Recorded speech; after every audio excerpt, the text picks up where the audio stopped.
not an ideal tour for you guys, but do you think that this will be a learning curve for the newcomers? And can you please elaborate what's the thought process of bringing so much young and uncapped players to this tour, and what went wrong around the tour? Yeah, definitely a tough tour.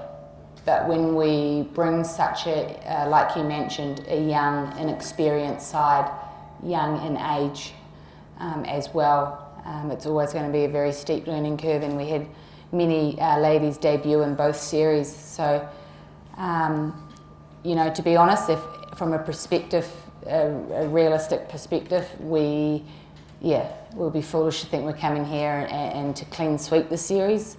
But the girls have given their all every game, and I know that they've worked really hard in behind the scenes. We've debriefed well, we pull each game apart well, and their learning has been, it's been steady. It's a lot for them to take in, but the exciting thing is, let's see where they are in 12 to 24 months' time. I've asked about what's the thought process of taking so many uncapped players in the squad. Is there something from the management, what they thought, and they put up so many new players in the squad?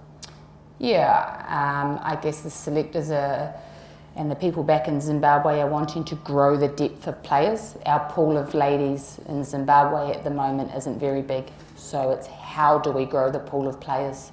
And so that was one of the reasons they've brought this sort of makeup of the squad to Pakistan. So we've got a phenomenal group of ladies sitting back home as well, itching to play cricket. I know that for a fact. So moving into other series, selection and the makeup of the team will be very important for us. Hello Kate, this is Norishma. So I have two questions. The first one is that we observed today that most of your batters were finding it hard to judge the length rather than the line range. So was it because you guys were, finding it difficult to judge the release points of the bowlers, or was it simply that the pitch was offering more bounce? The first question is this. The second one is, what plan do you have to cater the high percentage of dot balls that your batters have faced this series? Yeah, I guess to answer your first question, the Pakistan spin bowlers are very clever, especially with the way they bowl, the use of their crease, the angle the angles they release the ball at as well. And to be honest, and up front, our spin, our understanding of how to play spin technically and tactically is not there. Yes, at the moment. So that's again another exciting part for our batsmen. Can they grow their spin game quickly? Because October they are going to India, and it's not going to get easier. So technically and tactically they do need to be a lot more open around the learning part.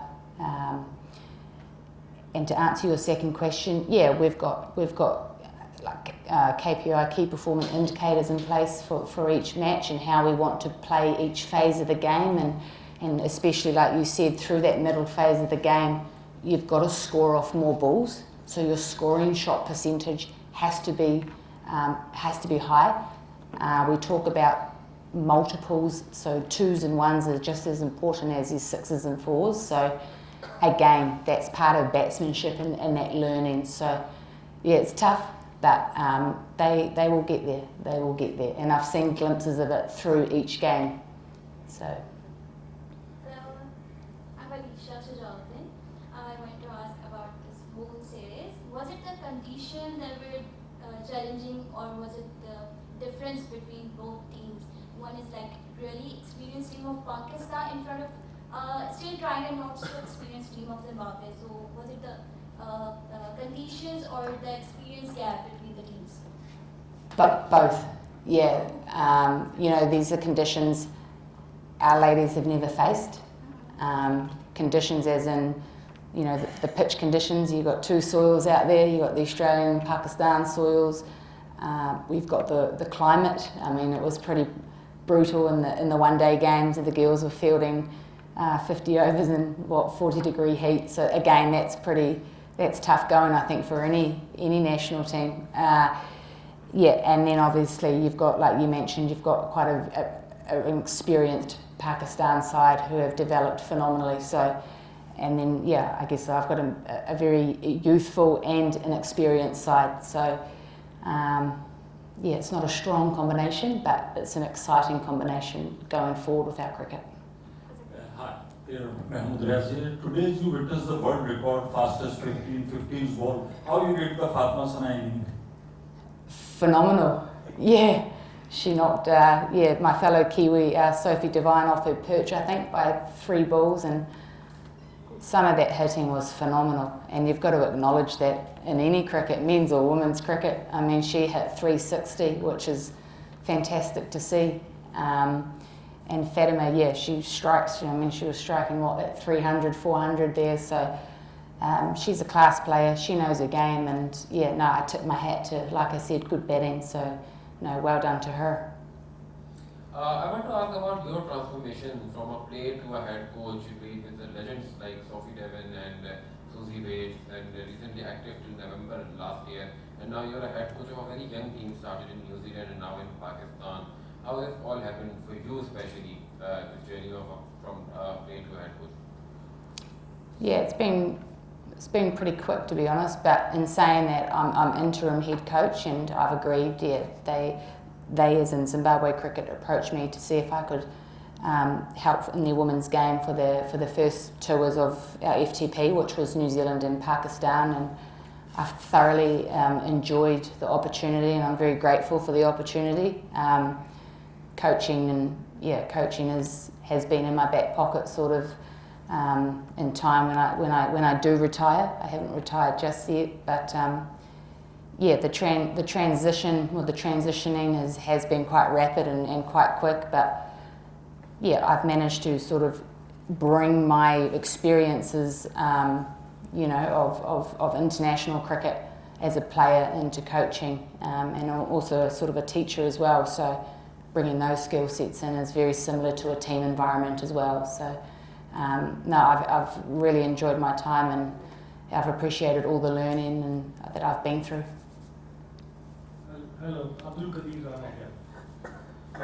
Your side has lost ODI and T20 both series. Okay, but what do you think? What are the biggest learning options and positives you are taking away from Pakistan?